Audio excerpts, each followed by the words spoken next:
Isso. Uma microaula sobre a lei de Coulomb. A lei de Coulomb estabelece as relações entre duas cargas elétricas que proporcionam as forças, né?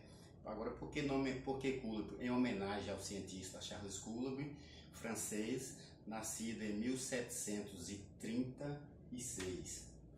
Então, a interação entre as cargas elétricas, carga 1 e carga 2, né? Então, as cargas elas são de mesmo sinal, positivo e negativo, e cargas de sinal contrário.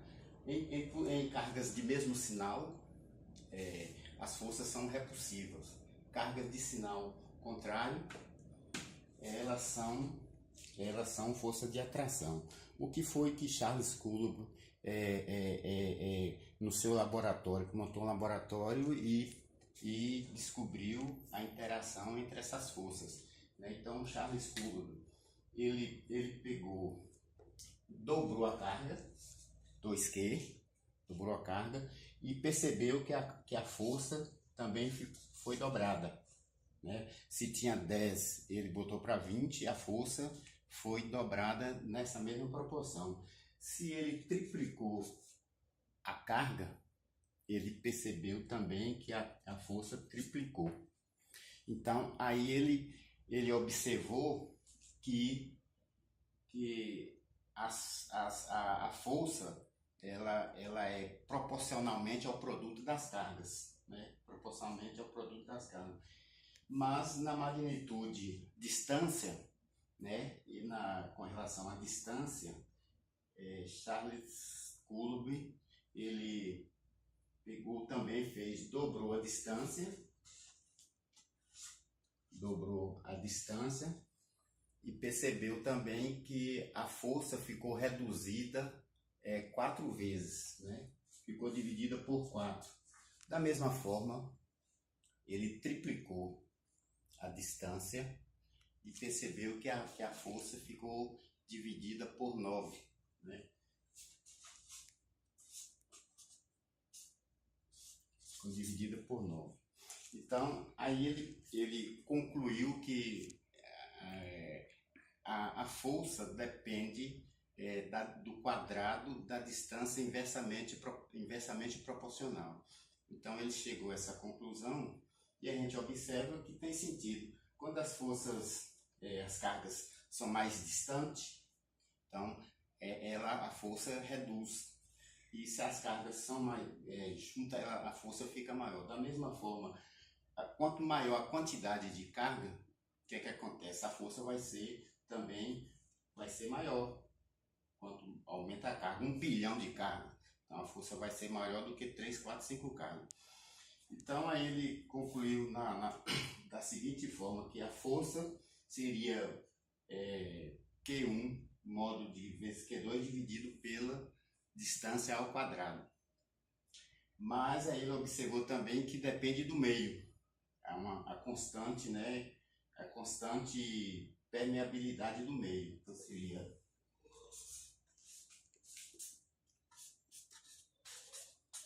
π ε0. ε0 é a permissividade do meio, né? Que ε1 sobre 4π ε0 é igual a K, que é uma constante, que é igual a 9 vezes 10 a nona. Então, a forma ficaria desse formato.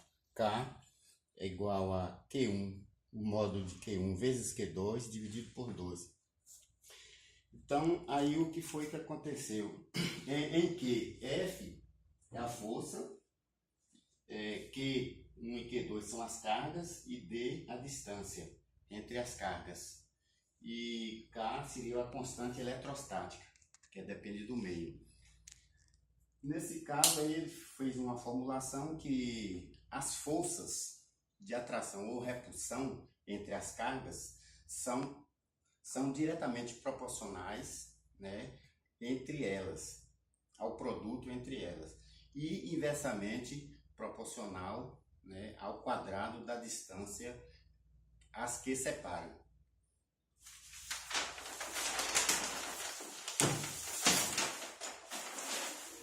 Então, seria a interação, a unidade A unidade de medida no SNI, a unidade de medida no SNI seria a força é dada em Newton, as cargas é dada em Coulomb, a distância em metro e K seria N vezes m ao quadrado dividido por C.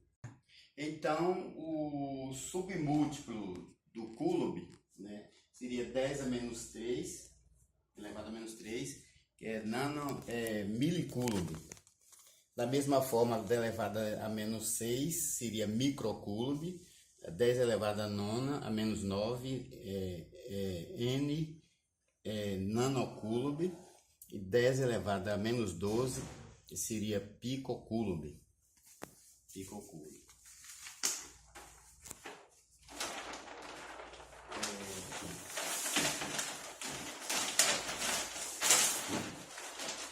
Com isso nós vamos ver um exemplo, né, aqui em classe, exercício número 1, onde determine o módulo das forças eletrostáticas entre duas cargas pontiformes, né? Q1 é igual a 2 microcoulomb, Q2 é igual a 1 microcoulomb. Elas estão no vácuo, separadas por uma distância de 1 metro. Então seria um desenho ilustrativo, né? Onde Q é 2 microcoulomb, que é igual a 10 a menos 6. Né? Q2 seria 1 microcoulomb, que é 10 a menos 6 coulomb. E K, constante eletrostática, que seria 9 vezes 10 a menos 10 a 9, a nona, Newton metro quadrado dividido por Coulomb. Então temos aqui, substituindo os valores, o K 10 elevado a 9 Newton metro Coulomb, vezes Q1, que é 2 vezes 10 a menos 6 Coulomb, vezes 1 vezes 10 a menos 6 Coulomb, dividido por 1 ao quadrado metro ao quadrado. Aqui a gente observa que metro quadrado com metro quadrado corta, Coulomb vezes Coulomb, dá Coulomb ao quadrado, corta com Coulomb quadrado, sobrou o que? Newton. Sobrou Newton. Então fica 9 vezes 12. Já. Então, aí fica 9 vezes 2 dá 18, vezes 10 a nona, vezes 10 a menos 6, vezes 10 a menos 6. Então, menos 6 dá menos 12. Mais 9, menos 3. Então, em notação científica, ficou 1,8 vezes 10 a menos 2 Newton, que é o que sobrou daqui. Então, isso é um exemplo ilustrativo, né, na sala de aula, mas além disso, uma coisa que é de fundamental importância entre as cargas elétricas, as forças, seria a superposição das forças, né? Então, aí tem carga 1, carga 2, carga 3, carga 4, carga N, né? Então, a gente quer saber a relação das forças, né, entre a carga 1, que é a força resultante. Então, a carga 1, a força 2, exerce a força 1, 2, carga 1, a força 3, 1, 3, a força N e a força 4. Então, a força resultante seria a somatória dessas forças. Então, isso é fundamental. E para ilustrar melhor essa questão das forças, né, nós vamos fazer um pequeno experimento aqui, né?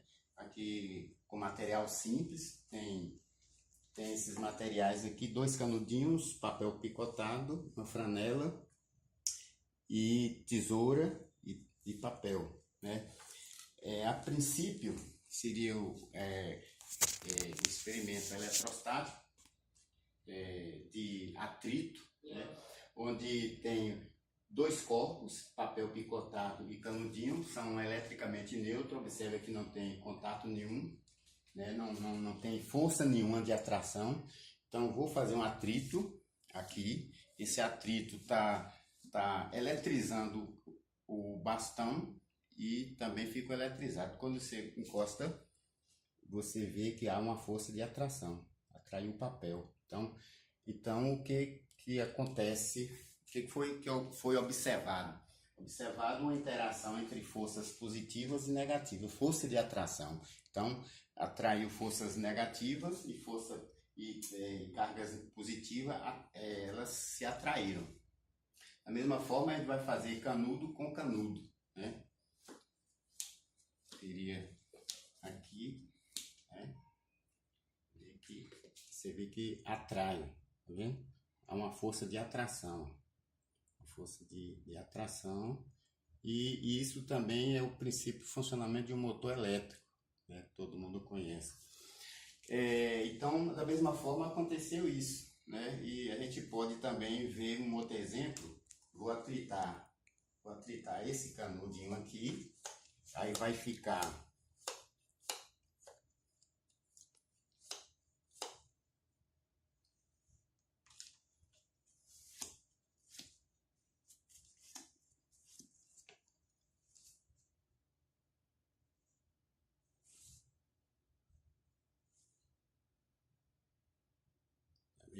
aí houve uma repulsão. Você vê que tá uma repulsão entre duas cargas elétricas, né? O que observa ficou negativo, se aplica isso aqui, foi negativo com negativo, né? Então as forças são de repulsão. Então isso é que acontece na natureza, né?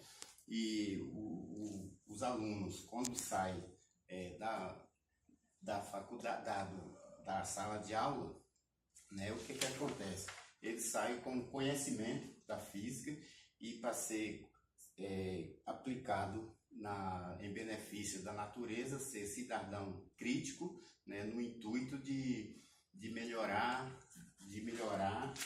a sociedade, né, e conservação da natureza. A gente observa da seguinte forma, que quem é que não conhece um raio aqui, período chuvoso? Então, o experimento que foi feito aqui, da lei de Coulomb, das forças de atração, também é a mesma coisa, é um raio, que observa que tem uma nuvem, ela vai se deslocando com velocidade e ela se carrega positivamente, ela vai se atritando com o ar. Então, aqui seria a Terra, aí a Terra fica eletricamente na superfície negativa, então vai haver uma força de atração, né, onde esses elétrons vão subir um processo violento e vai haver um equilíbrio. Então, isso é um processo, a gente fez esse experimento, também é a mesma coisa, né? Da mesma forma, um caminhão carregado de gasolina, ele vai se atritando com o ar. O que acontece quando chega no posto de gasolina? Quando chega no posto de gasolina, vai ter que conectar isso no terra. Pode haver um centelhamento, né, e causar uma catástrofe, causar um incêndio e vai danificar a natureza. Então, de posse desse conhecimento, fazendo isso, o que pode acontecer é o seguinte: você evita denegrir o meio ambiente, acidente. Da mesma forma que você, com o conhecimento, você vai interferir, porque nesse caso aqui vai subir cargas de tudo quanto é canto. Se colocar um para-raio aqui, então quem tiver nessa região não tem problema. Antes do para-raio, aqui quem tiver nessa região aqui vai danificar, vai morrer ou qualquer coisa desse tipo. Colocando o para-raio, aí pode ficar aqui, não tem problema. Bom, então, da mesma forma que essa eletrização por atrito com ar acontece nos aviões, a gente também faz esse procedimento, né? Então, nesse caso aqui do raio, que é um processo violento, né? Se existir alguém aqui, e vai danificar, vai morrer animal, ser humano. Então, se o de posse do conhecimento, cidadão de posse do conhecimento, então, as pessoas que adquirem esse conhecimento, eles são cidadãos com consciência crítica, né, e participativo, com o objetivo de interferir na sociedade para o bem-estar social e conservação da natureza. Quando ele coloca, por exemplo, um para-raio aqui, então ele é um benefício da sociedade. Então as pessoas vão circular aqui sem problema.